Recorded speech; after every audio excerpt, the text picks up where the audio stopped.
Comic creators, your new crowdfunding launch sidekick is here. The comic book crowdfunding planner from ComixLaunch is your ultimate step-by-step companion to planning, optimizing, and executing your crowdfunding campaign, helping hardworking creators stay organized, execute with confidence, and maximize success on every launch.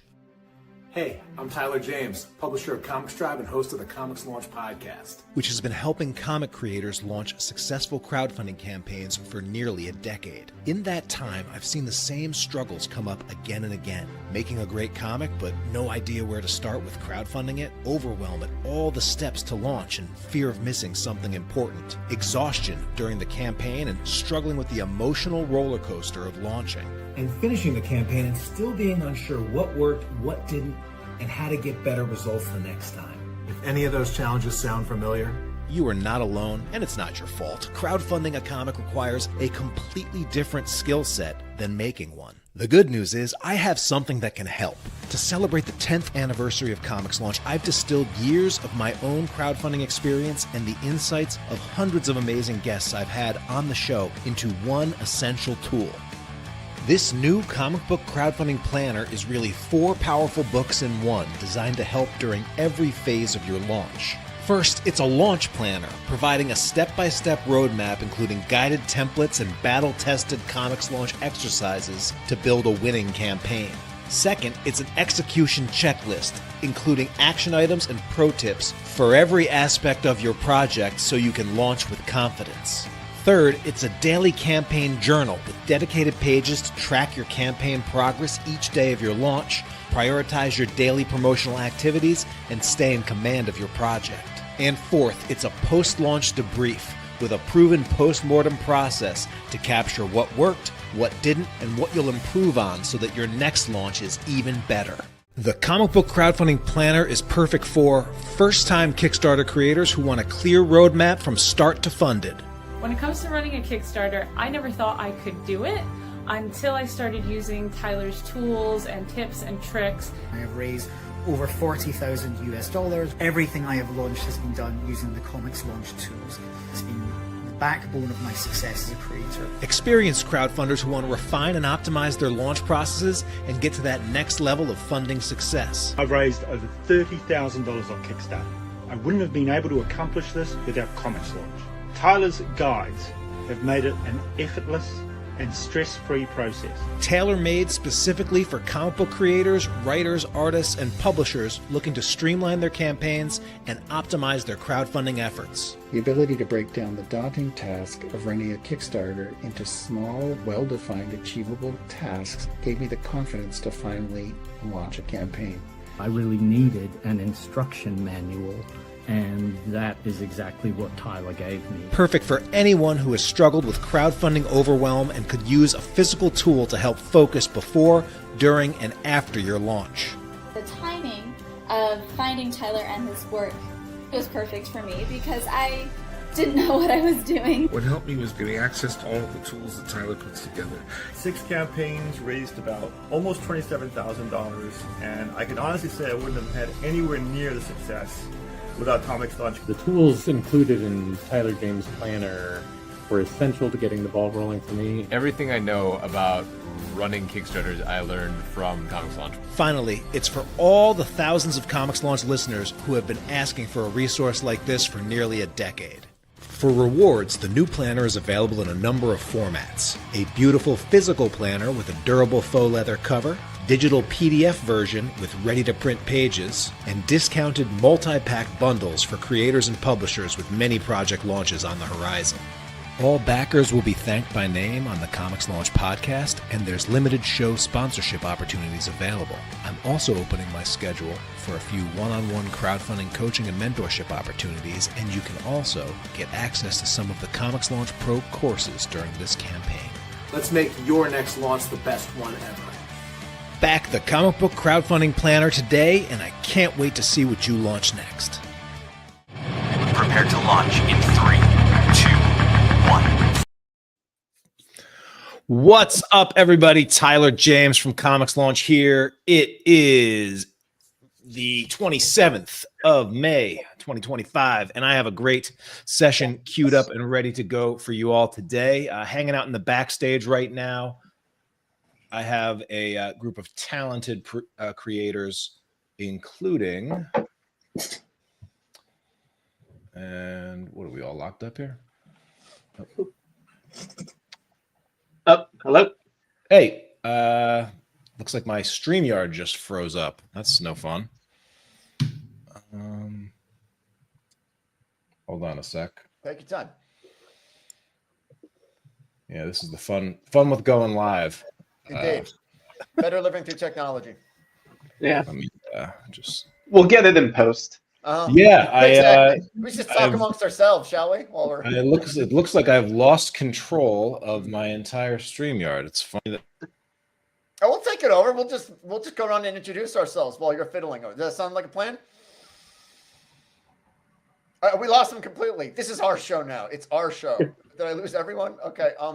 Hi, Arvid. Hi, Fred. Hi, Isaac. Nice to meet you again. Chaz, Fred. Nice to meet you all. While our host is dealing with technical issues, I just love to hear about all of you. Maybe just go around clockwise. I'll start last. Maybe starting with you, Chaz. We're all live. Let's do this, shall we? Hello, I am Chaz. I am the author and illustrator of my new book, Milo the Mime. And you and Isaac are working together on that. Is that right? Beg your pardon? You and Isaac you're the author. Isaac is the illustrator, or is it the other way around? I'm the author and illustrator. I see. Okay. Yeah, and I'm working as the editor of the project. Okay. I see. So nice to meet you both. This is our show now. Yeah. We'll see Tyler when he comes back. That's right. He'll be back, I'm sure. Maybe this is some kind of psychology experiment, some kind of cruel psychology experiment. We're all like, I don't know. Fred, we didn't get to meet in the backstage. It is nice to make your acquaintance. Yeah, I had to set everything up. I'm new at it. Yeah, I'm Fred. I actually wrote a book about in 2014 called The Planet Fluence. Nice. So this is actually my only copy because it was self-published. So this might be worth a lot of money one day. You know, hang on to it. That's great. Yeah, it was self-published in 2015. 2014. 2014. Okay. Yeah, it's just self-published, but that's my story. It's I've had it for a long time, and it's kind of a developing story, you know. Mm-hmm. How long have you been working on it? I mean, you published it in obviously 2014. Prior to that, how long had you been working on it? Well, it's actually the thought came to me in 1999, actually. Oh. You know, because it's basically all about recovery. Mm-hmm. You know, recovery from alcohol and drugs. So it's a fiction story, but what I did is I created a character for each drug. And I created an origin. The planet comes from a black hole in space, and it's moving towards the sun, towards the earth. It's moving, and it's populated with creatures that have been always in darkness. And the only one who can escape the gravity is one called Speed. He goes on ahead. He, you know, in a nutshell, he probes and he gets his eye on one particular planet, which you know what that is. Yeah. And which is Earth. So the planet is moving, but there's also another on the far side of the star, the planet Sol, is a group of guardians that you know, they notice this planet coming in, and they intercept it, and it becomes our moon. Okay, so Fluence becomes our moon. Sol becomes our sun. Is addiction something you've dealt with in your own life? It sounds like this is a yeah. I'm a recovering alcoholic. Wow. Yeah, so some of this, even one of the stories in it is actually my story. It's a fiction story. It's called. It's on my Kickstarter. I have a Kickstarter campaign, and it's a 90-second clip called "The Rescue," and so that's it's how I bring the fiction characters into reality, and I could use reality stories into the reality. Everybody, you know, somebody's story into this recovery story. Yeah. By using the fiction. Okay, to give you a nutshell, the characters are ethyl is alcohol. See, the drugs are not named. The characters are not named after the drugs. The drugs are named after the characters. Okay. When they migrate to the Earth, they bring into our realm a drug, you know, resembling their name and their personality. Ethyl is alcohol. Cannabis, cannabis, Wow. marijuana, That's steroid. Awesome. Yeah. Chaz, Isaac, I'd love to hear about your comic too. Tell me about, it's about a superhero's mime. Is it a superhero mime or is it just, I don't know. Tell me about Milo the Mime. So Milo the Mime. So this is sorry. We're just getting the good part. No, that's okay. All right. I'm back. We're just gonna share Milo. Tyler. Yeah. So this is what I love about working with creators. You are used to things not always going as planned, pivoting, taking over, and so actually, I appreciate. I'm actually, when things do go according to plan, I don't know what to do. So it's actually Yeah. So little pro tip for folks that are live streaming. Go ahead and shut down any extra things that are running in the background because I think I maxed out with 4 creators on here, plus multiple tabs open, plus a couple computer programs running. I forgot to do that. Didn't pay attention to my live stream checklist that is actually in the ComixLaunch planner. I didn't check. That's what it was. Yeah. We just got fiber internet. It's like, I don't care anymore. I don't care. I feel like Chuck Norris now when I stream. I can have 20 people on. Yeah. So I get PlayStation.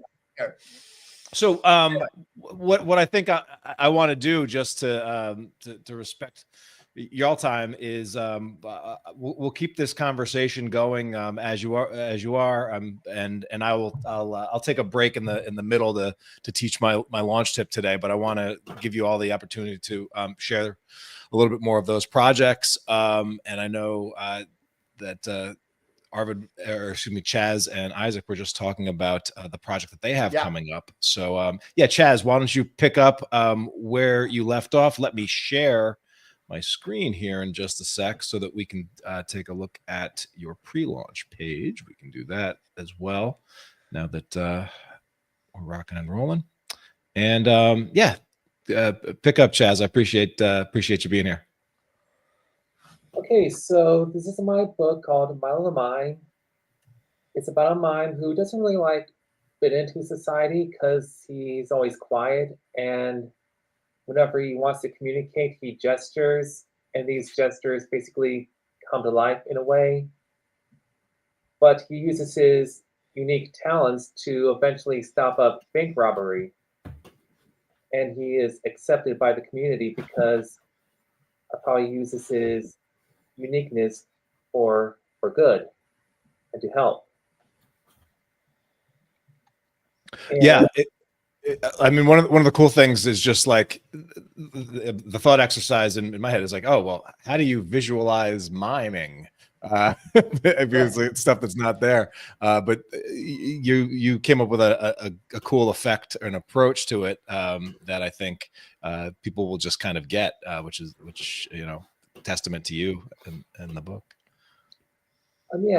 So whenever he gestures something, I kind of do dash lines. What I do is I make the object first, and then I make dashes. I erase some parts of it so it looks like a dashed line, like a blueprint, if that makes any sense. Mm-hmm. Yeah, very cool. Yeah, and something we've got coming up on our social media streams these days. We're trying to really ramp into the ComixLaunch and our Kickstarter campaign for it. And so Chaz has these speed drawing videos as well, where you can see literally the process of taking these objects and turning them into gestural mime objects. It's really cool. Yeah. And so I didn't get a chance to do proper introductions to everyone. And so I want to make sure that the folks that are tuning in know who we're hanging out with here today. And so for the Milo the Mime project, in addition to Chaz, who's the illustrator, we have Isaac, who is the editor and publisher and the founder of Incubator Productions. And talk to me a little bit about Incubator Productions and how you and Chaz connected, and what your goals are with your initiative and endeavor here, Isaac. Absolutely. So Incubator Productions, we're a consulting agency for cartoonists. That's really where we specialize. So cartoonists will come to us with different publishing questions, different creative goals, and it's up to me to help coach them through it.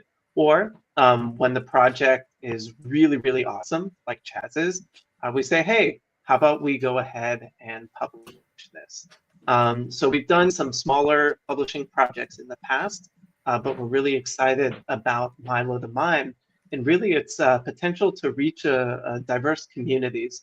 So part of what we're doing special for Milo the Mime, we've reached out to different mimes, professional mimes, to get their perspective on the book, to see if they're interested in collaborating in the promotion, perhaps even organizing a small play using the story and the illustrations of the book. Similarly, we found that Milo has this really good resonance for communities where maybe they're autistic communities or non-speaking communities. Pittsburgh has a school for the deaf who we've been in talks with as well to see, hey, Milo really could be a community asset to a lot of people who connect to the world differently, who communicate differently. And that's something that we're really excited to tie the publication of this project to the organizations both in Pittsburgh, in Western Pennsylvania, and the region, ultimately the nation as well, to this character. So that's part of the behind the scenes journey and what we're bringing into the Kickstarter itself. Yeah. And so you're in pre-launch now. Do you have a target launch date yet, or are we still? Yeah, we're shooting for July. And right now we're kind of working on hopefully getting that notify me on launch followers up to a number where we're a little bit more comfortable, because we're trying to raise $2,000 to cover the printing costs. And that should give us enough runway to do the additional publishing and follow through. Awesome. Well, thanks for you and Chaz. Glad you guys are joining us today, and we'll talk some more about this project and a host of other things, but I'm excited to have you on this panel. I also want to make sure to introduce Arvid Nelson, who is the creator of the project that is live on Kickstarter right now called The Band of the Crow, a gorgeous looking project that is rocking and rolling on Kickstarter, doing well. Arvid has a background in film and video games, but is also known for the comics title Rex Mundi, which is published by Dark Horse. And he, I just found out, is from not too far from me as well. Very close and very far, right? Commonwealth of Massachusetts. Yeah, far for the state, close for the country. We're close in terms of Texas. Yeah. So Arvid, welcome, and tell me a little bit about your project that you have live on Kickstarter right now. Thank you. Yeah, this is a project. This has occupied my creative memory banks ever since Rex Mundi ended. That was, I don't even like to think about how long I've been working on this. It's been well over 10 years that I've been working on it. Seriously. It is a fantasy story. I mean, it is just fantasy. It's not like, I don't know, isekai. It's not like cyberpunk or steampunk or dark fantasy. It's just, quote unquote, just fantasy. And what is it about? Well, one of the things about fantasy, I love fantasy writing, but I think that most of the time it's the dwarves or the elves or whatever, they're on the verge of disappearing, and it's human beings which are spread out and populating the world. This is the exact opposite of that. In the Band of the Crow, the people that are under threat are us. It's the human beings. So humans are kind of like the persecuted minority in that world. Is that the? Yeah, that's right. Yeah, there's been there's been some kind of disaster, catastrophe happened a long time ago. It happened so long ago, it was so bad, people don't even have a clear idea of what happened. But frost giants have taken over the world, and human beings are just left on this one little tiny island on the eastern fringes of the world. Yeah, and that's that. Yeah. Well, I love it. It looks like it is finding its audience here on Kickstarter, and is off to a great start. So congrats on that. I know it's like the longer you work on something, the easier it is to put off just a little bit longer and a little bit longer and a little bit longer. Yes, true. People were asking me about doing a planner style thing or a book. The first like the first, I don't know, a couple of months I was doing the podcast. So for it to be 10 years later and finally putting something out in that format, I know how that goes, but I also know how excited it is when it's finally sort of out in the world, meets the market, and the market says, hey, we want some of that. It's a great feeling. Yeah, absolutely. And then I appreciate you sort of helping out as I was dealing with my pleasure. Tech difficulties, and I know that Fred Buddie, who is here, who is the creator of Planet Fluence, he had the opportunity to introduce that project a little bit, but I want to just be able to show a little bit on screen here. One of the things that's cool about projects that I sort of talked about earlier, or just throughout this campaign, is when you can have a project that connects to a deeper why, or a deeper has a deeper meaning behind it. Isaac brought up, dealing with, or giving people different ways to communicate, and the neurodivergent. And Fred, you brought up, taking some experience with dealing with addiction and channeling it into creativity. That definitely has the power of sort of connecting it to more people. So welcome, Fred. I'm glad you're here. And I'm excited to get to know more about you and your project, man. Thanks for being here. Thank you. All right. So again, sorry for being so disjointed with the tech here. What I want to do just briefly is to teach today's daily launch lesson. I know people have been tuning in for that, but I also wanted to just take a quick second to say hello to the folks that are tuning in over here. We've got Crowfire Studios hanging out. Appreciate y'all. We have the folks, we have Tony Cady is here. Tony's a great, he's a ComixLaunch pro, a successful crowdfunder. He also runs a cool comic book shop. So definitely always good to connect with Tony. We have, appreciate some folks putting in some questions and things like that. Prater 7's in the house, and yeah, man, we rolled right through this train wreck of a tech thing, but we're still here. And yes, we are taking questions from viewers, and so we will get to some questions there as well. But keep the questions coming in. If there's topics that you want to come in, you want to hear this group talk about, let's make this interactive. Let's have some fun today. And I will get to those questions in just a bit. But what I want to do before we get into that is I want to just take a second and teach today's launch tip. So let me load that up so that y'all are getting your daily dose of value, and then this group will talk a little bit about it. All right. Okay, your ComixLaunch tip of the day is that offering a variety of variant covers is a simple way to bump up your average pledge level. And average pledge level is one of those metrics that is a performance metric for your campaign. When I'm talking about variant covers, I'm talking about alternative versions of your comic with different cover art. And offering a variety of variant covers at a variety of price points is definitely one of the most proven ways to increase your average pledge level. Now, what's the importance of average pledge level? And I've had a lot of creators say things like, you know what, I really don't care what backers pay, $1, $100. What matters most to them is they just want backers. And I totally get that. And in a lot of ways, more backers, it's a great thing.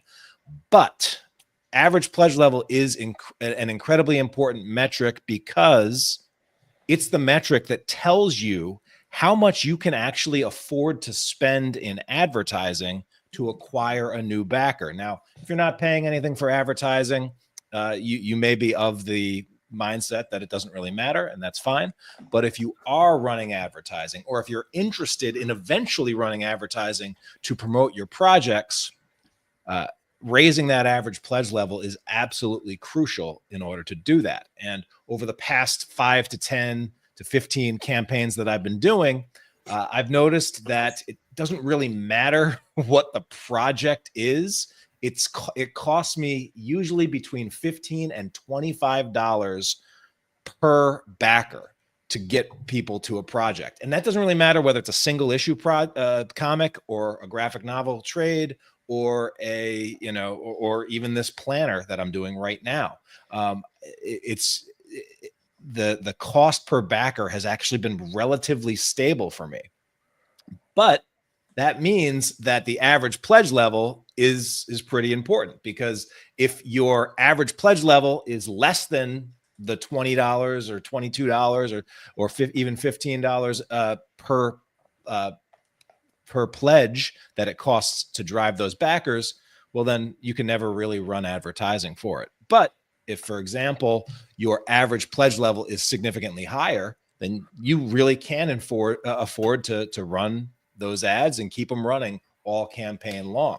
And so just to show off a little bit of an example of a project that is leaning into variant covers and has a strong average pledge level, and to show the power of average pledge levels, I just want to point out one of the top performing projects on Kickstarter right now. This is Lady Mechanica.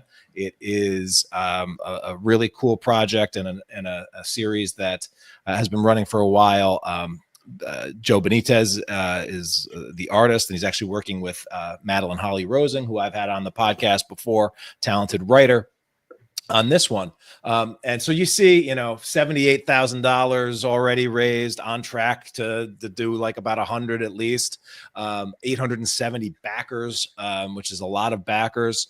But its average pledge level, it's the single book itself, like the main cover of the book, it's a double-sized issue, so it's a little bit more expensive than your average main book, but it's $28. All right, $28 is what gets you the main cover. However, the average pledge level is not $28; it's actually $90.28, and so this is the average pledge level is more than 3 times what the cost of it is for just that basic cover. And the reason why that average pledge level is so high is because of variant covers. For this Kickstarter campaign, Joe and team is offering 9 different variant covers with art. Then for 7 of those covers, you can get those in a metal version. He also has some sketch cover and sketch options that can sort of be added to covers.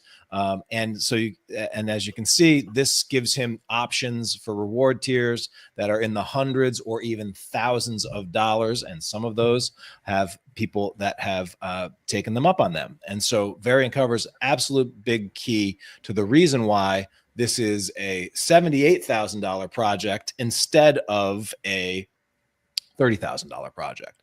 And so some reasons why variant covers just plain work is that collectors love options, and the collectors are a big class of the people that are supporting projects on Kickstarter. And so even if you yourself are not a big variant person, know that you are not your ideal customer. And so instead of crafting your campaigns just for you, you want to craft your campaigns to have offerings for your ideal customer. And I don't know about you, but my ideal customer is someone that's willing to jump in and buy all the covers and wants all the cool stuff, right? Another thing that variant covers do is they create natural upsells. Someone who would have backed at $15 for a single copy or $28 for a single copy, if there's 100 people that would do that, then statistics show that there's probably at least 20 of those 100 people would be willing to spend $120 or more on that. And some of those people would be willing to spend $500, and some of those people would even be willing to spend over $1,000. And so variant covers give you an easy way to create natural upsells. They also create more reasons to support the campaign. If you can have different style covers, homage covers, different artists, etc., there are more entry points. There are more ways to attract the eye, to attract the backer, and get them involved. Variant covers are also relatively easy to create, even though so if you compare creating and offering a variant cover versus offering a second issue, that's completely different. All you're really doing when creating the variant covers is creating one additional piece of art and then printing a certain number of those books. But it's a way to amplify all of the work that you've put towards the interior of the book. Super easy to create. The other thing that it's important to note is that the Kickstarter market accepts that variants can command higher price points. The market has been trained to know that and to expect that on some campaigns, all right, there's going to be a main cover or a standard cover that's going to cost something, but there also may be a variety of variants that might go anywhere as high as $100 to even more if it's like a sketch cover or something like that. And the market accepts that and comes to expect it. Just a few tips for variant cover strategy is if you use different cover artists, you will cast a wider net for backers, and you have the potential to tap into some of the artists' communities, especially if they have a following or if they have a Kickstarter track record. And this can expand your reach and bring in new fans. I encourage creators to offer different formats. You can play with the virgin, foil, sketch, wraparound covers, etc.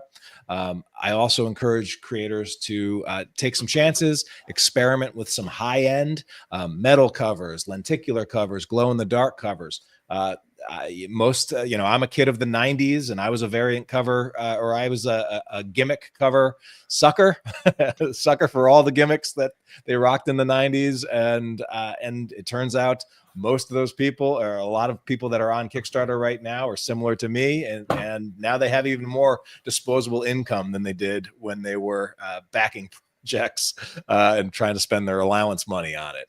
And so experiment with high end. You can always make offers, and you never know who's going to grab them. Another thing that helps is adding exclusivity. And it's been proven that sometimes if you print less, you will sell more. So attaching a limited amount to something does increase the appeal and increase what you can charge for it.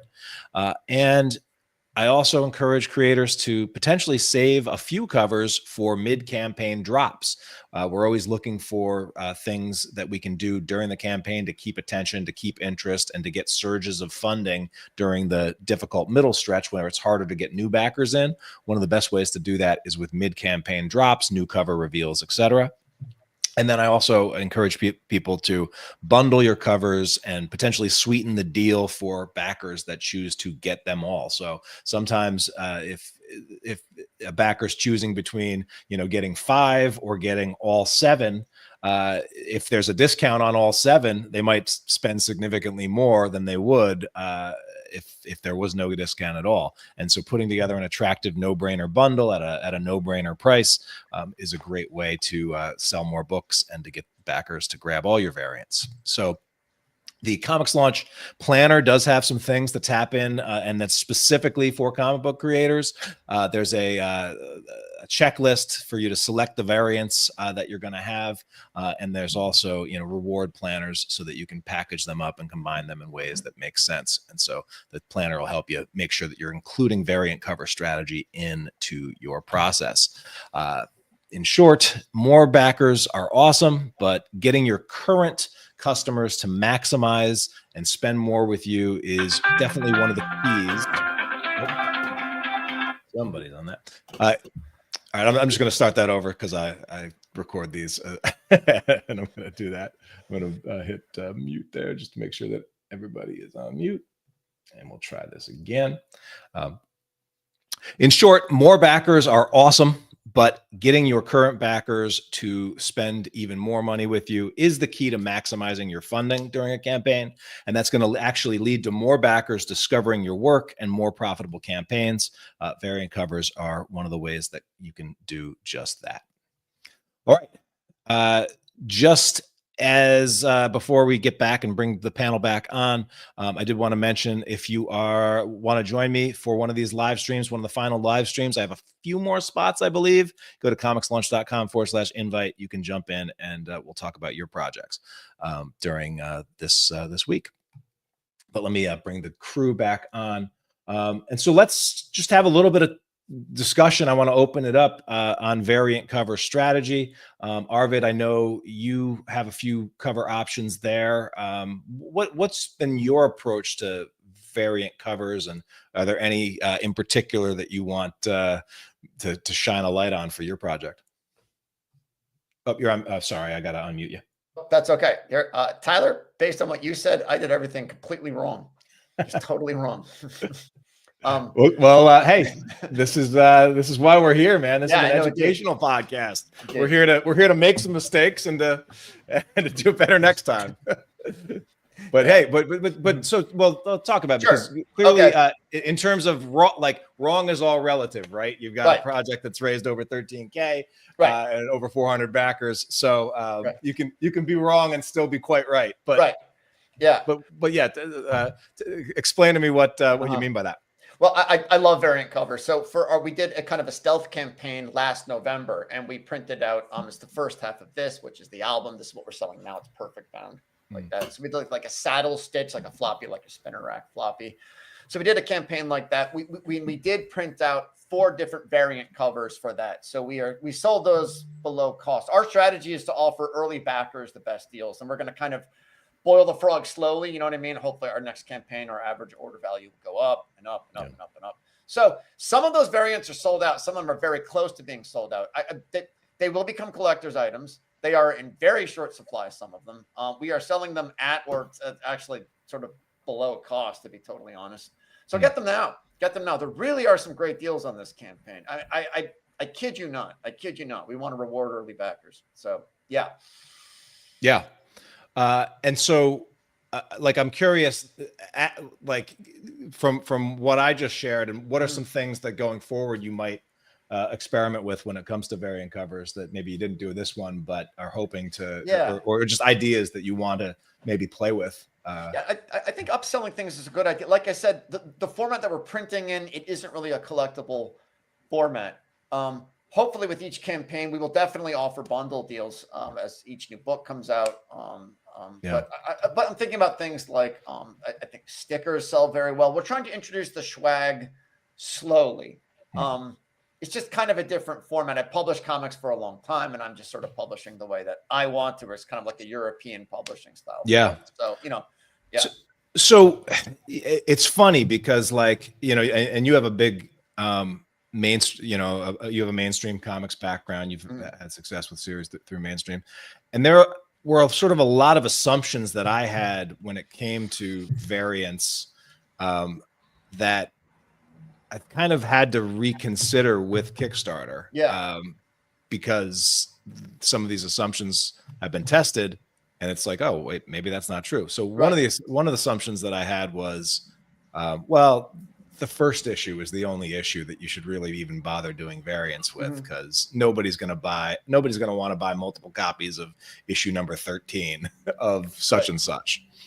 And yet we see on Kickstarter, creator after creator, launch after launch, they are still rolling out, in some case, like some creators, that really go into the variant covers things, they might have 20 or more covers. Wow. And it's, Zombie Tramp number 32 or something like that. And it's like, okay, so maybe it doesn't just have to be, maybe variants aren't just single issues. And the other one that I sort of challenged a little bit is like, all right, well, we know single issue comics have, and the floppies have a collector base, but maybe that the variants wouldn't do as well with collected editions or books with spines on it.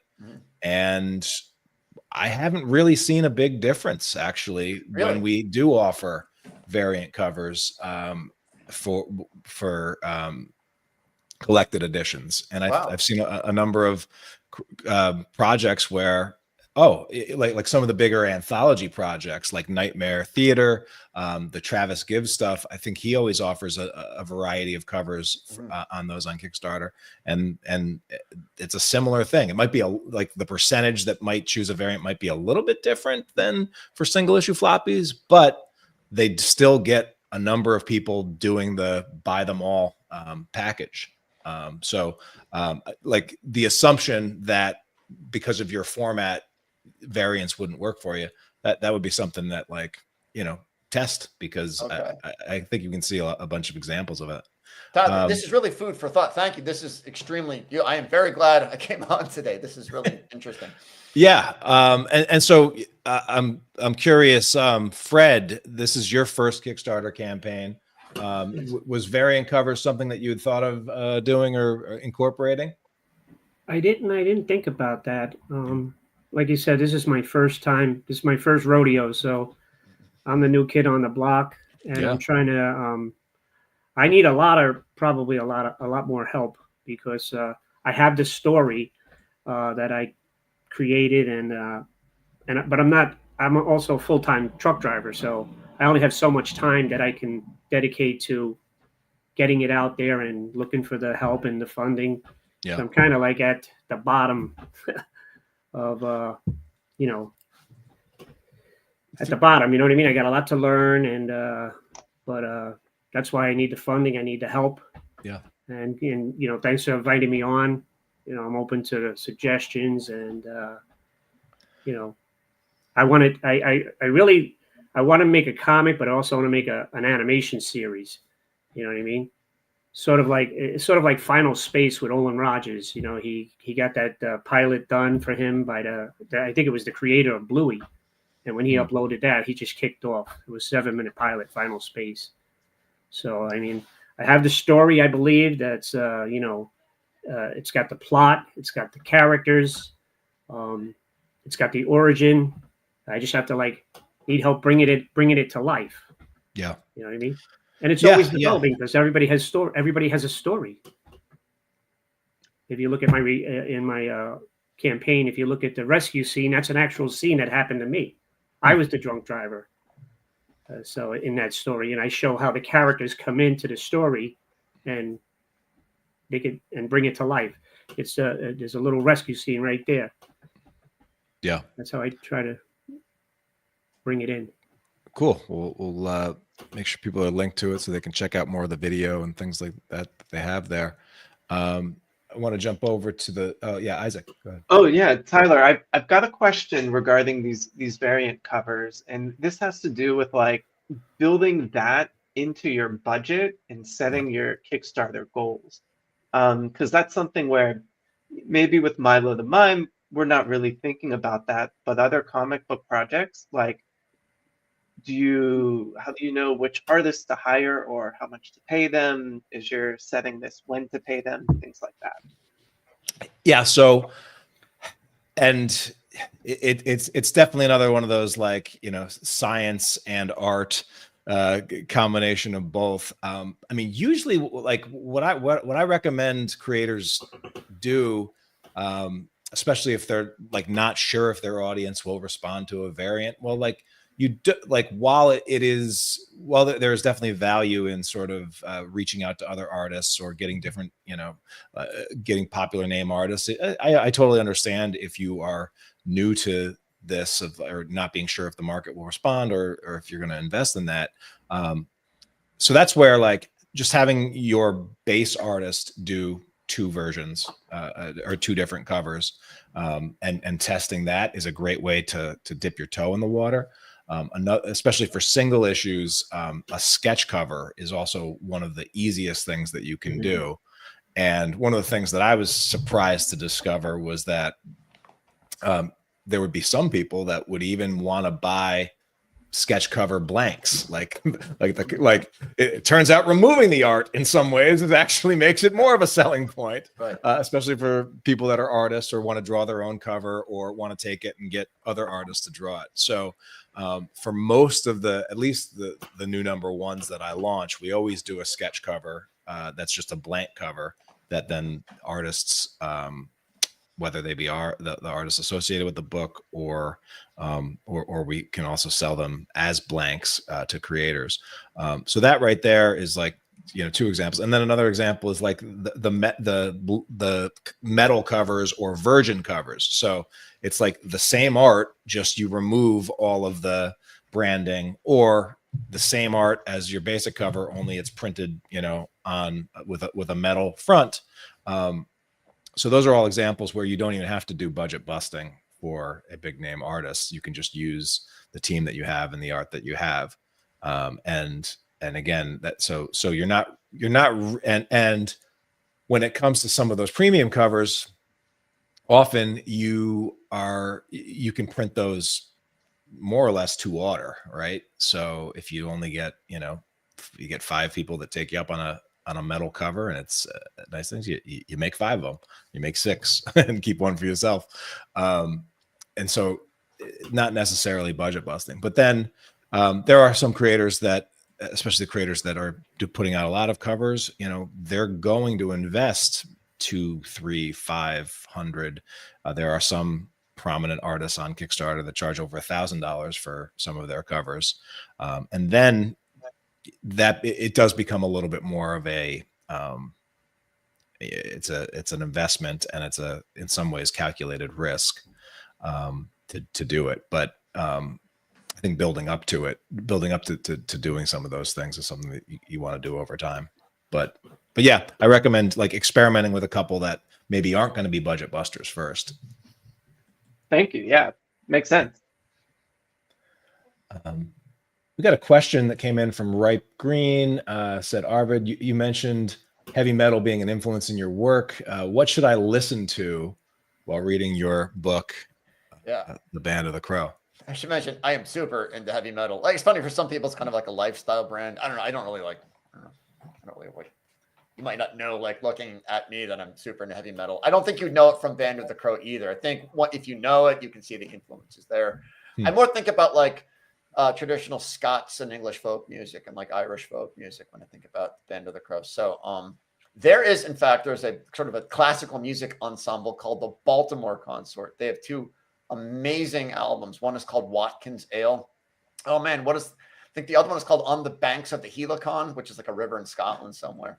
They're just some of my favorite albums. They're these beautiful, like early Renaissance folk songs, and can't beat it. Well, I mean, I'm just I'm gonna put this in your head for your next launch, Arvid. Yeah. I don't know if you know George O'Connor, but he's also he's another Massachusetts folk person. He's a comic book creator. He's also has a website called Making Metal with George. Oh wow! And he has done custom themes for custom heavy metal themes for several of my Kickstarter videos. Really? Those sort of anthems to go with it. And very, very affordable. Cool. Great to work with. Super collaborative. I think you might need the Band of the Crow custom theme that for the next launch, and then that becomes like a digital asset that you can sell during the campaign. So you should definitely connect with George because I think you'd love the process, and he's a great person to work with. Awesome. Thank you. Yeah, I'll get his name from you. I'll get like all his details. Yeah. Chaz, just speaking of like theme songs or theme music, like are you when you're working on art, do you listen to music in the background, or are you a podcast guy? And is there any musical thematic thing that you think might accompany Milo the Meme? Sometimes I listen to music, sometimes I watch videos while I work. I mean, it all depends on like what I'm in the mood for. Yeah. Like I don't see like a specific music for Milo, if that makes any sense. I mean, yeah, for Mime, you could also think the absence of ambient sound might be the right approach. But yeah, Isaac, thoughts? Oh yeah, well, it's something that when we're editing videos and putting together some of the promotional material. For example, if you go to Chaz's YouTube channel, we have our Kickstarter promo video. It's also on milothemime.com. And you'll see that there is a scoring that Chaz does all the editing for it, through that. And so I like to think that Milo has this kind of just kind of musical vibe that really resonates with those 90s animated cartoons. Chaz is able to kind of just make magic with everything. There's also like silent films, like classic black and white cartoons from the silent era. Yeah, those could work out pretty well with Milo. Yeah, and they're scored, right? There's a piano in the background. You know, something that still creates that feeling of movement, even if there isn't, you know, words or dialogue, right? As Milo doesn't speak. Fred, any musical? Like, what kind of music do you think goes with your project? Well, it's like an epic, you know, saga almost, you know, like a sci-fi. So sometimes you know, depending on the scene, you would add the music to, you know, relate to that particular scene, almost like a Star Wars. You know what I mean? Like you have a rescue scene, so you know, it's like, or you have a, you know, a villain. You know what I mean? Like I said, I'm still kind of new on everything. I just, you know, I'm like and I work 60 hours a week, so I only have a little part time to do this. The animations that I created in my campaign, like the pilot video, it's like 13 minutes.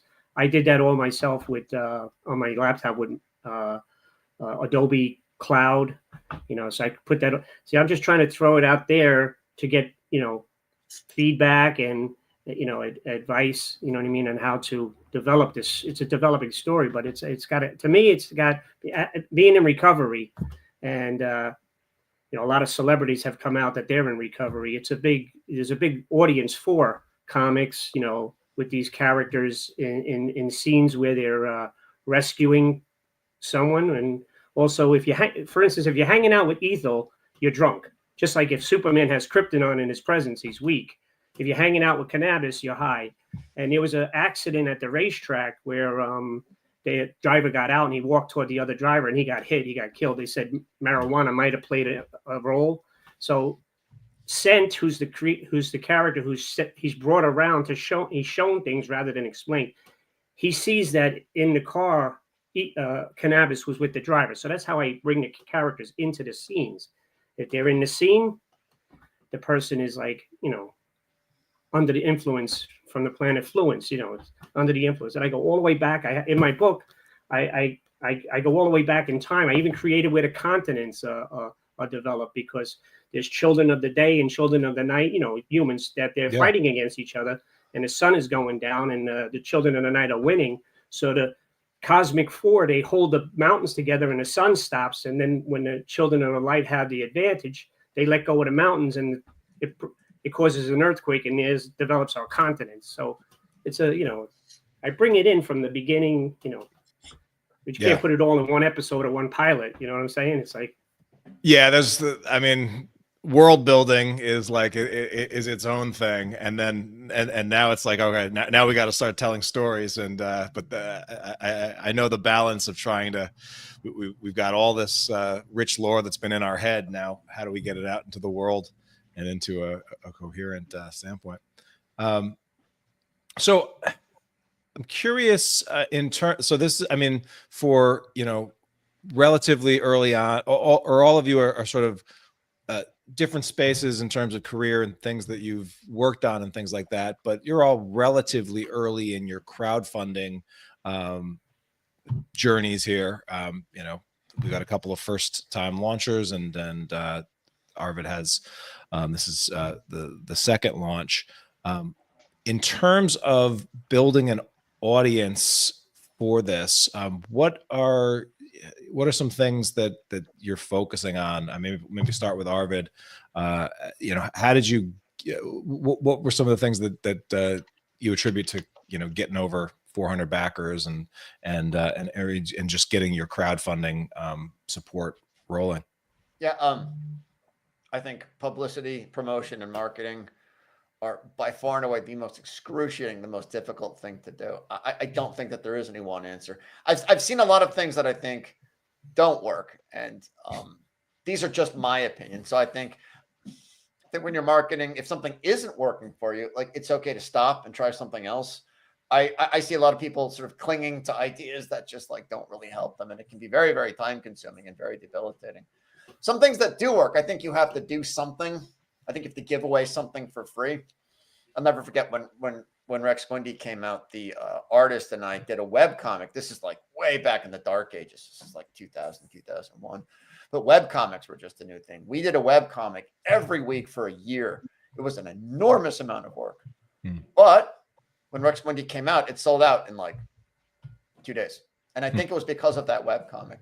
So I think it comes down to two things, basically time and money. If you don't have any money, that's okay. You can just spend your time. But you've got to give something away for free to people. You just have to do that. Have to do it. Yeah. Yeah. That's what I think.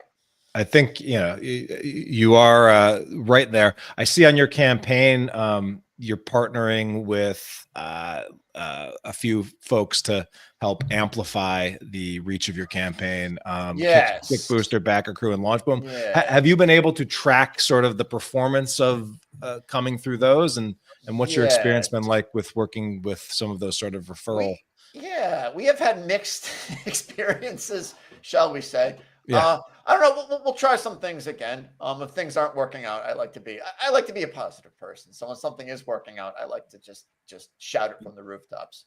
So, but this is part of us just trying different things. All these places offered services, so we just said, okay, sure. Well, like you said about variant covers, it's very similar to that. Okay, they offer a service. Let's see what happens. Mixed. I would say we have had mixed results. That would be a polite way of putting it from some of these places. So some of them have been better than others. Some of them have been better than others. Yeah.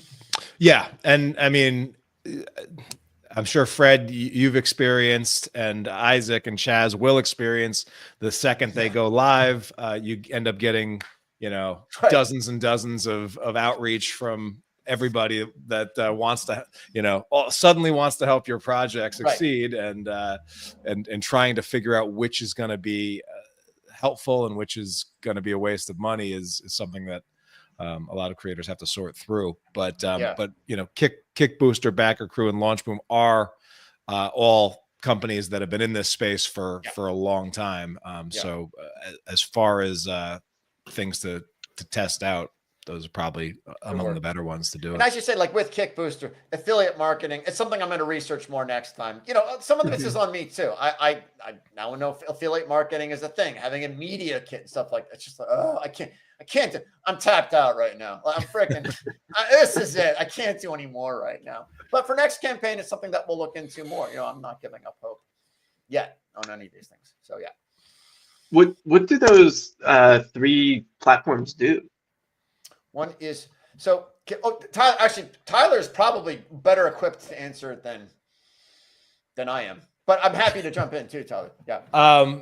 Well, I'd like to hear it from your perspective, because it has been I don't know if I've ever worked with Backer Crew. Okay. There's one that I've worked with that has Backer in the name of it. I've never worked with Launch Boom, but I know they put out a lot of resources, and they have a number of big projects in like tech and other things that they've been a part of. And then Kick Booster, I definitely used a lot, but not recently. So I'm curious. I'm actually pretty curious with what your experience is, and maybe what your expectations for these folks were going in, or anything that you want. Like I totally understand not wanting to throw any people under the bus or be critical and to stay positive, but this is a show for creators, real things that are just like, hey, if something's working, we want to hear about it. Why don't you take it, and then oh my God, Launch Boom has been like, I've learned a lot.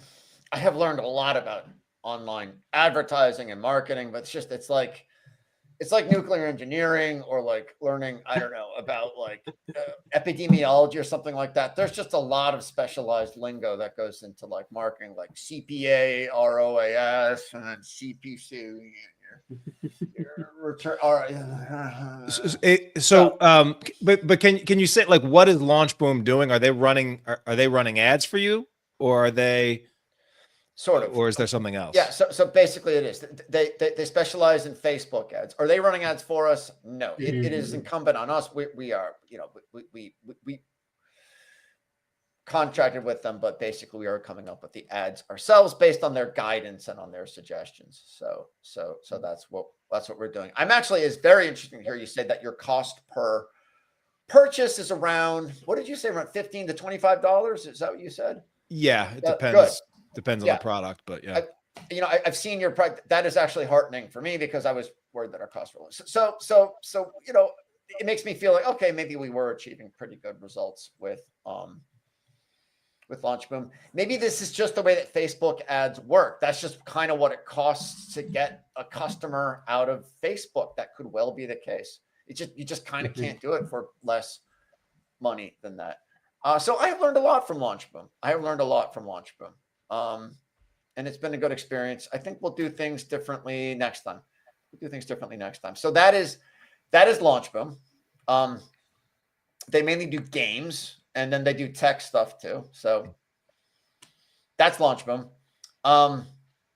Backer Crew is they do like they put up like newsletters. They have like lists of people that back a lot of Kickstarter projects. So we contacted them. I'm not sure how effective this has been. I don't know. We'll do a final analysis. But. And were they one where like you would come up with like a little extra special thing that their newsletter or that their people that get it would get, like a special deal or a special bonus or something? You know, like there's another one. Yeah, there's another. Let me look that up because I have them, and I actually appreciated this. What are they called? I think it's called Backer Club. I think that's the one you're thinking of. And I actually appreciated this. I really appreciate. I contacted Backer Club, and I said, "I'll pay for your service," and they said, "I'm sorry, I don't think we can help you. We're not going to accept your money." I really appreciated that when they said that. I was just like, "Oh," well, I was happy to hear that. So I think that's Backer Crew. That's what they do. I don't know the extent to which they do comics or why they didn't feel like they could help us, but that's totally fine. And I just appreciate, I think that showed, integrity. So, yeah. So that's Backer Crew is another one. You can contact them too. I don't know. Anyway, so that's Backer Crew. Yeah. And then Kickbooster is a little bit different. Kickbooster is affiliate.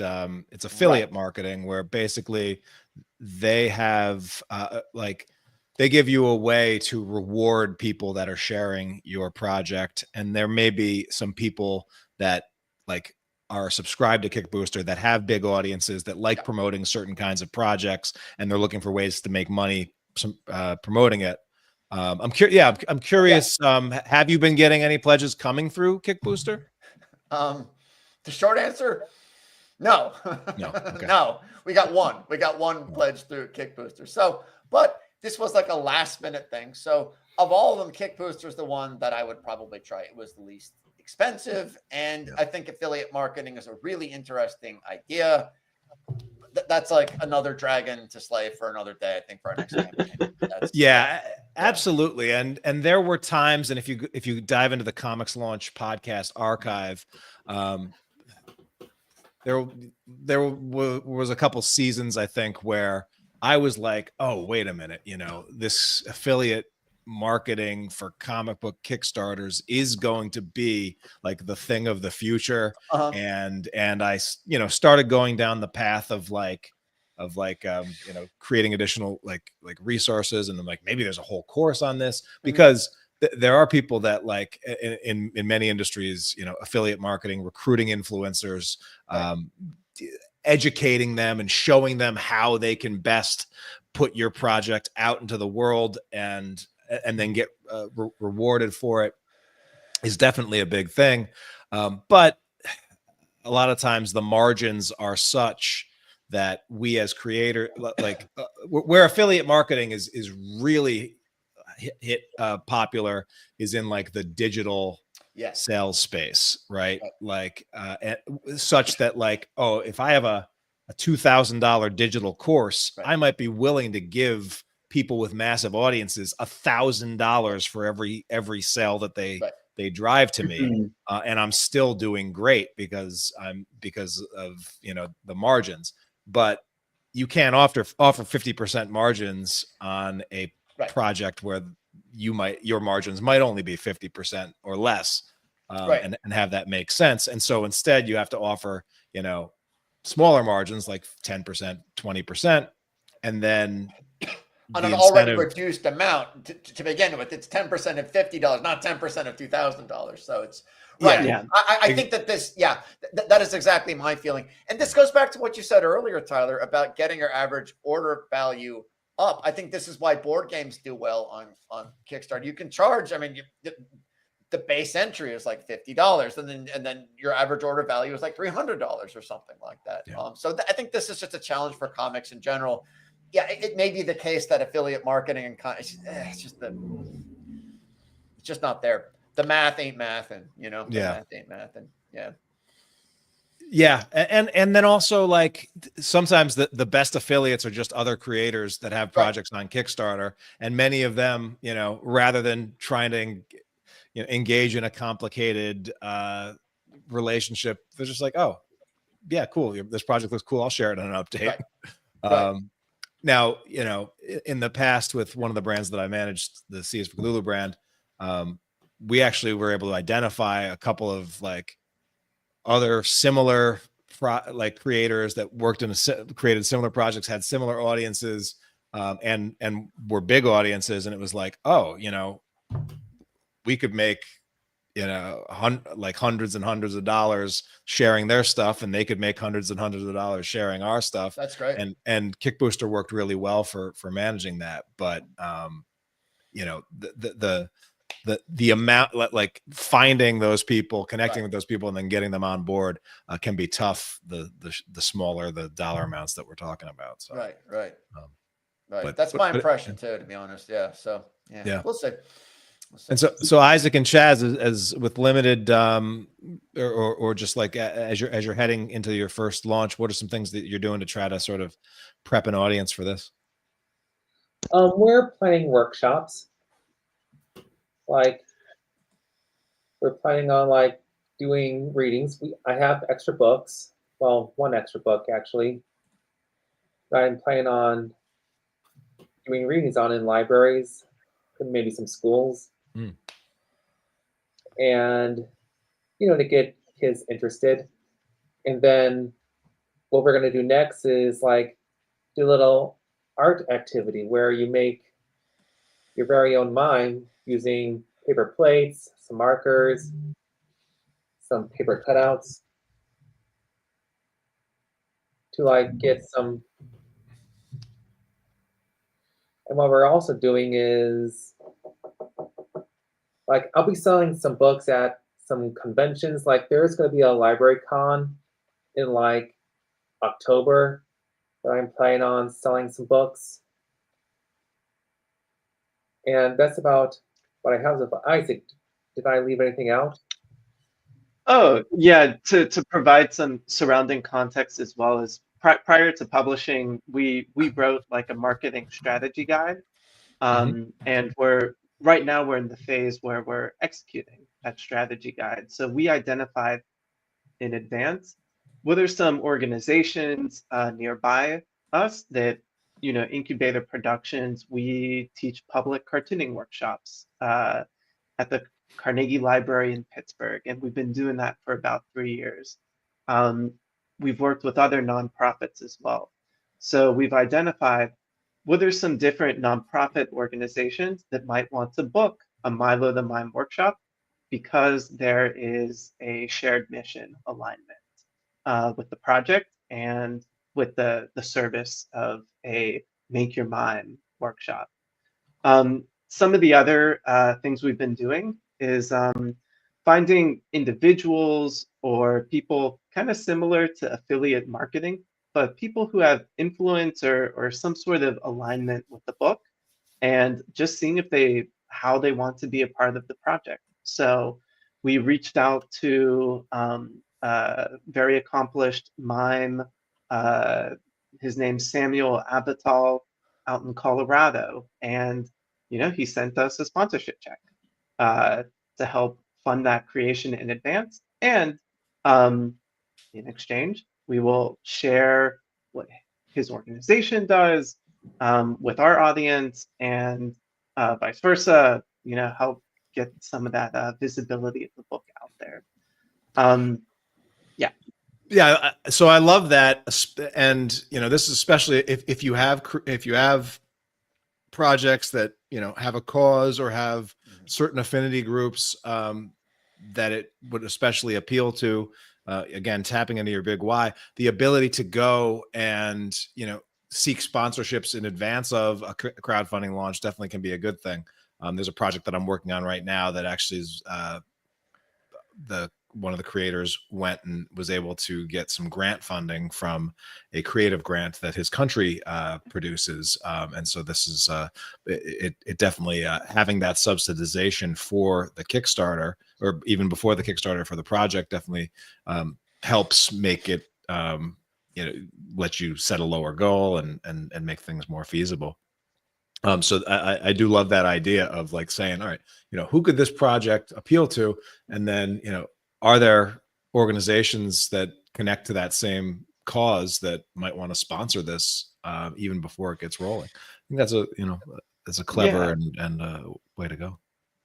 And this is something, it's actually an old film festival strategy. I used to work at a international film festival in Pittsburgh, and this was how we spread awareness of the festival and brought in new audiences. Is there would be an organization or a group that really had their own audience or customer base or clientele, and we'd say to them, hey, here's a film that is going to really resonate with your community.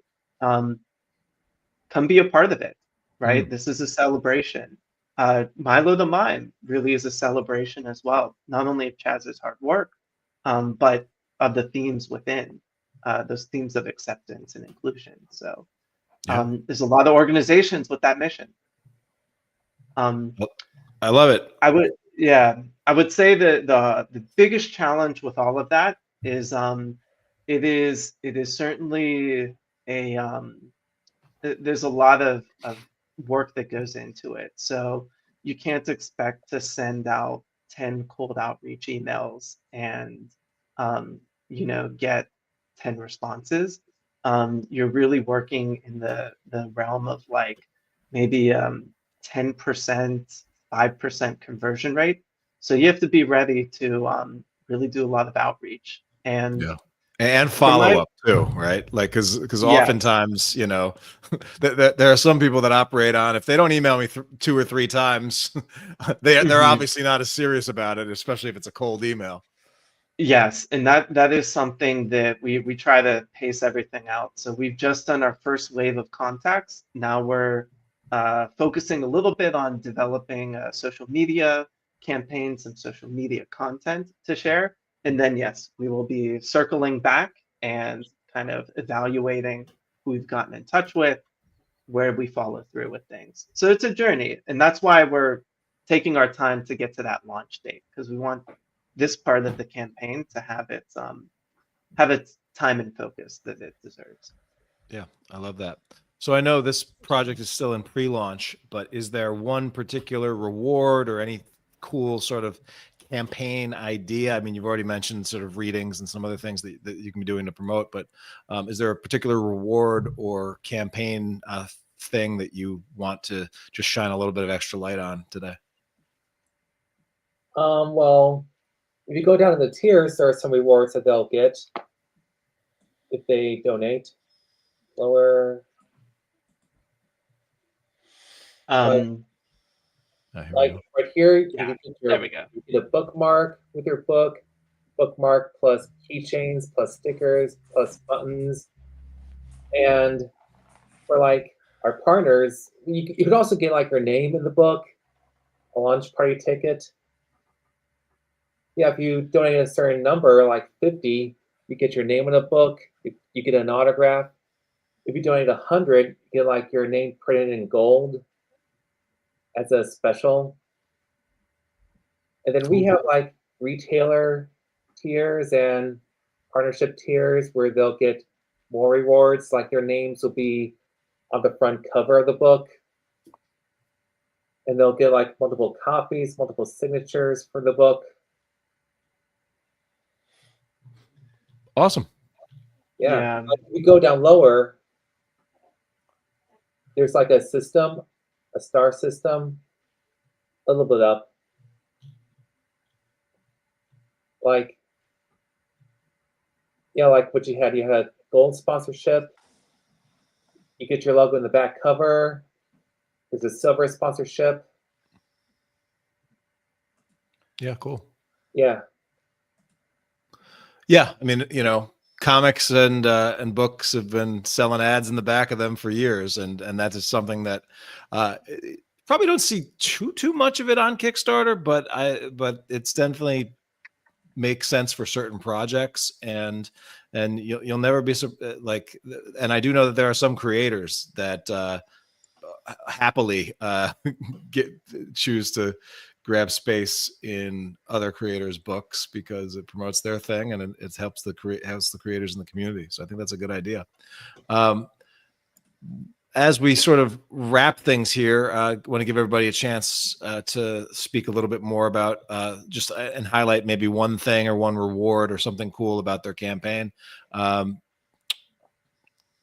Thoughts, Fred, on just one more thing that you want to point out about your campaign that backers might be interested in? Well, I mean, my campaign is to raise funds to try and actually do a better pilot of my story. I kind of picture myself like Olin Rogers. He never was able to go anywhere until he got up the money to send to the UK, and they sent him back the Final Space pilot, which he uploaded to YouTube, and Conan O'Brien saw it. And then he was on TBS for 2 years. So what I'm trying to do is get my story out there, and I put in my campaign that it could be a video game because of the different characters, and it could be a Universal theme park. I'm looking ahead.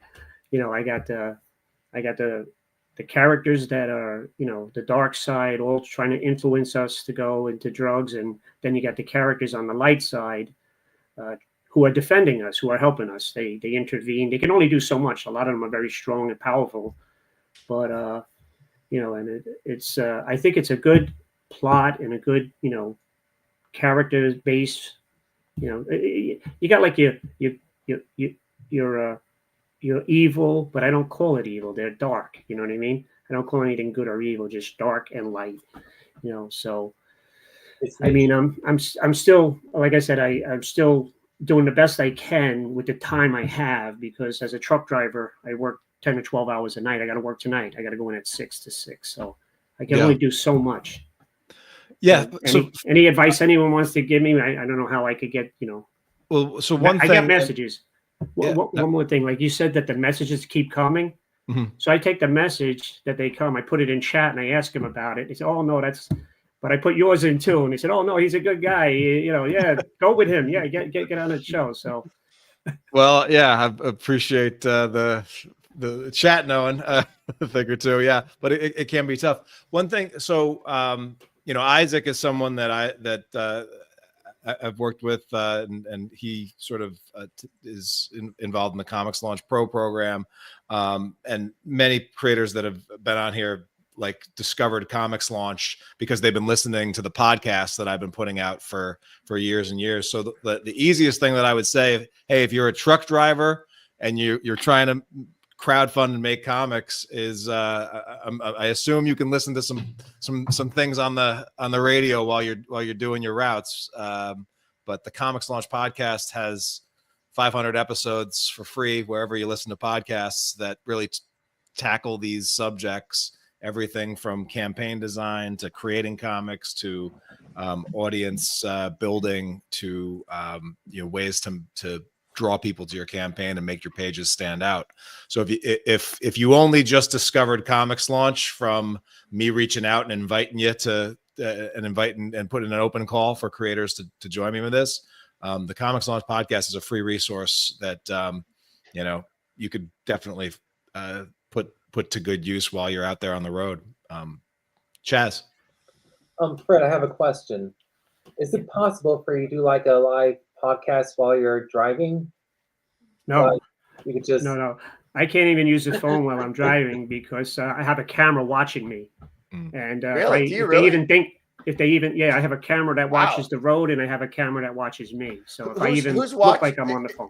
Is there a person watching you, like as you're Well, driving? That's I intense. don't. They could probably tune in, but if there's a situation, they go right back to the camera and they say, I "Look, see. he was distracted. He was doing this." So I'm aware of that camera watching me, and How it'll long have actually they had tell the- me yeah. if I go too fast down the hill. It'll say, "Slow down." Wow. Has it always been like that? When? No, it's just a couple. I've been with the company 13 years, and they just put it in about 5 years for safety. You know, everything is for safety. Yeah. That's. But I'm 62. I got 5 years to go. I do a lot of my thinking in the truck because you know, one stops. Sometimes I do one stop. It's 175 miles one way. I deliver fuel. So I got to pick up ethanol and bring it to the plant and dump and pump it into the plant. But I also do gas stations and stuff. Okay. So I'm in my truck and I will listen to the thing, you know, while I'm driving. I got plenty of time to listen. Yeah. But Fred, I can't. I used to intense. talk to people all night long, but I can't now.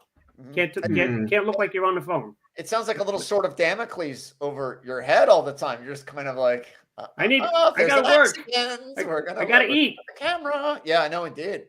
I mean, that's how I pay my bills. My wife has been out for a month because she hurt her knee. She's going back tomorrow, so no Sorry, income goodness. for that month. Yeah. So that's why the campaign money. I don't need the campaign money for myself.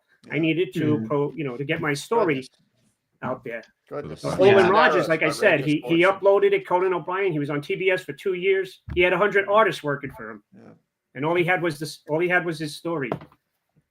You can find him on his pilot on Final Space on YouTube. So, and actually, the one I found out that the one who created that pilot for him is the creator of Bluey. And Bluey is big. I got grandkids. I got to watch. Oh yeah, I've got a 7-year-old that's watched them all a dozen times each.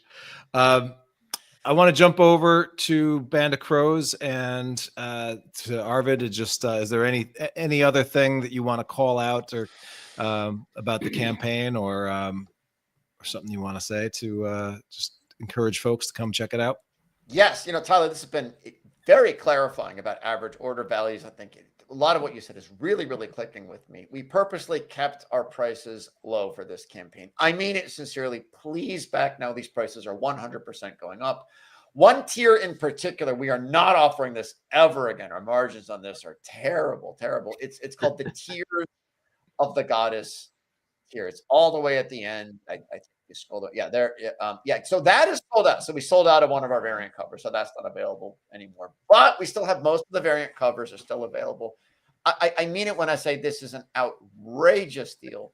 Please jump on this. We are all but guaranteed to sell out of another one of these variant covers, in which case we'll have to pull this tier and offer like a lower tier, which will also still be a great value. But we're coming out of the, like you said, the middle campaign doldrums. We're just coming out of them right now. If anyone's interested in it, this is a good deal. These prices will never be repeated. Yeah, and just this is definitely a. It appears to be a campaign that is priced to sell, but not priced particularly with the Kickstarter market prices in mind. And so the campaign is. I'm glad to see the campaign is doing quite well. But yeah, those 64 pages and you can get the book for the physical version of the book for $12. That's pretty darn good as far as Kickstarter things goes. So good on you for offering tremendous value for the buck and a great looking package and just so much of this game is trying stuff and letting the market react and then making adjustments as you go. And one of the things that and then trying to capture those learnings while you're in the midst of it. That's kind of what I'm hoping the planner does is it because so many times during the campaigns, you'll have conversations, you'll try stuff out, you'll get pieces of feedback, you'll get recommendations about different tools to use. And so much comes at you, having a place to capture all of that stuff is what the comic book crowdfunding planner is all about. So hopefully folks can check that out. We are closing in. Oh, look, we are $9 away from 500% funded, which is a cool milestone. So that's great. Appreciate everybody that's supported that project and appreciate you gentlemen for hanging out with me today. What's the best place besides the Kickstarter to follow up with each of your work going forward? Maybe start with Arvid.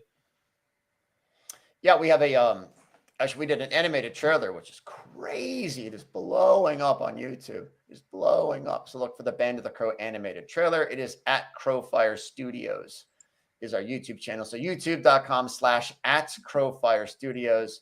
The trailer came out beautifully. I should mention Oren, my partner and the artist. He spent 9 months on this trailer. He is a prodigiously talented human being. The trailer is really something special. So check it out. I will do just that. Chaz, best place for people to follow you.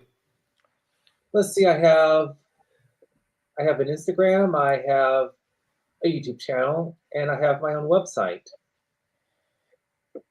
Yeah. You could find me like ChazIllustrations.com, which is also the same with my Instagram and my YouTube channel. Like, I'm just starting out my YouTube channel, so I won't have a lot of stuff, but it will eventually, hopefully. Yeah, you can see stuff on my book. I make like short comic strips of my Milo character on my website and Instagram. And yeah, that's where you'll be able to find me. Okay. Basically. Like, do you want me to awesome, Chad. Fred, best place to follow you and your work? Well, you could find me on YouTube, Fred Buddie on YouTube. My original pilot is Aliens Among Us. My email is ScoobyMac1@AOL.com. So Scooby like Scooby-Doo, Mac like a Mac truck, ScoobyMac1. And I created I had a lunch truck that I made look like the Mystery Machine. And I parked it outside of a Home Depot, and I was in business 6 years. That little guy there, he's 27 now. So 6 years in business with this lunch truck idea. And on the weekends, the families would come. The kids would they had to come to the truck. We give them a little Scooby snack, like a little gummy hamburger or a hot dog. And we did well. Yeah, it's ScoobyMac1@AOL.com, and I'll answer. I don't really have a big Facebook. I only have 35 friends. I keep a low. What am I going to have 3,000 friends that I don't talk to? I just, I'm a truck guy. I'm busy, but I do a lot of thinking in my truck. I mean, I got more than just this. I got a couple films in my head, a couple songs. But I'm sure I'm sure, and hopefully the Comics Launch podcast will be something good to listen to as you help put in, just to give you some more tips and strategies to put that into practice. And then Isaac, best place to follow you and your stuff. Yeah, so I would say first to follow and learn more about Milo the Mime, we have milothemime.com. When you're there, you can see our Kickstarter preview video, and you can also sign up for our newsletter. That's the best way to stay in touch with Milo the Mime. And it gets you onto the Incubator Productions newsletter, which again has a lot more on not just Milo the Mime, but all of the projects that Incubator Productions is working on. To learn more about Incubator Productions, you can go to conveniently incubatorproductions.com. Well, thank you so much, Isaac. And I appreciate all you gentlemen for hanging out with me today. Best of luck with these projects and hoping to see more. For everyone else that tuned in, I appreciate you. I'm going to let these gentlemen go. I still have to thank some backers as a part of this broadcast here as I'm working through my way through my list. So I wanted to do a quick thank you to my pal Jim Whiting, Andrew Taylor, Nicholas Doodle, Odd Truth Incorporated, Dragon Multimedia LLC, Erwin T. Hurst Sr., Daniel Calvin, Rick Garcia, Kent Heidelman, Silence Studio LLC, John Dexter, Joe Gillis, Brent Irwin, Alice Vandre, Peter Uardo, Rob Pochik, Chris, Mike Neckles, Jay, Michael Stafford, Daryl Cobbs, Carl Alstater. Fun story. I just emailed Carl. Carl's an illustrator, and he may be the first person who I ever picked up a creator-owned book from at a convention I went to in my teens.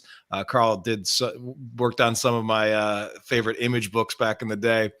But he had a book called Q Unit that was like one of the first creator-owned things that I'd ever picked up. One of my first indie comics as a Marvel and DC guy at a convention. Like, got the idea pitched to me. It was like the first time I had that experience. So super cool to have that come full circle and have him support a Kickstarter. Jana Hoffman, Jay Farbers, Joe Manning, Citadel Comics, Heinze Cruz, Jonathan Rowe, Dan Sen, Freefall Comics, Eric Bombard, Edward Brown, Paul De Los Santos, David Francis Starr, Dave Stamburn, Ryan Pungritz, Rachel Godfreys, Aaron Walker, and Raid Press. That gets us through 410 backers. I think 500 backers is definitely in sight. So hopefully we have a lot more folks to thank over the next couple of days as the campaign comes to a close. We'll be wrapping Friday at midnight. So if you are planning a Kickstarter project, if you want a little support as you bring it to life, that's what the planner is all about. We hope you'll jump in. Thank you, everybody, for tuning in, and we can't wait to see what you launch next. The Comics Launch Planner is going to give you a roadmap so you can launch confidently, whether this is your first campaign or you've launched a bunch. Hey, I'm George O'Connor. I've kickstarted 10 projects raising over $50,000, and ComixLaunch is a big reason for my success. Tyler has studied Kickstarter for over a decade, and he's going to help you avoid pitfalls and give you the best insights to make sure that you and your project shine on the platform. He's also going to help you with the mental aspects so you can stay sharp and positive and professional throughout the entire launch. This planner is going to give you the tips and insights Tyler's created from over the years of studying the platform and helping hundreds of people launch their projects. As someone who's been with Tyler since the beginning of ComixLaunch and has absolutely benefited from his insights and trainings, I cannot recommend the ComixLaunch Planner enough. I've been using the tools from ComixLaunch since 2020 to run all these successful Kickstarter campaigns.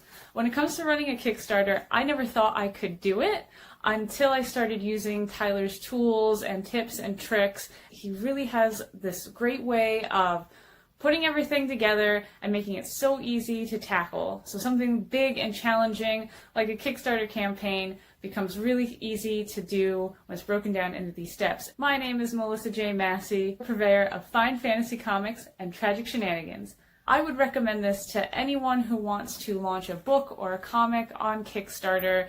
It really breaks down the process and helps you to position yourself well so that you can stand out and deliver a fantastic book to your audience. I mean, the results don't lie, and the pile's getting a little hard to hold. So check out the ComixLaunch Planner. It's going to be the best investment you make for yourself and for your creative business. Before ComixLaunch, I struggled to raise $3,000 on my first campaign. And since joining ComixLaunch, I have raised more than $370,000 across more than 30 campaigns. That's a huge difference. It's quantifiable. Hey everybody, it's Clay Adams. I'm the writer of Blazing Blade of Frankenstein, Dream Quest, co-writer of Carmilla Unbound, Prodigal Son, and co-editor of the Nightmare Theater horror anthology. I wish I had this planner years ago. Tyler, what are you doing? Get on this. Start shipping these things out. Can we just skip the campaign? Let's go.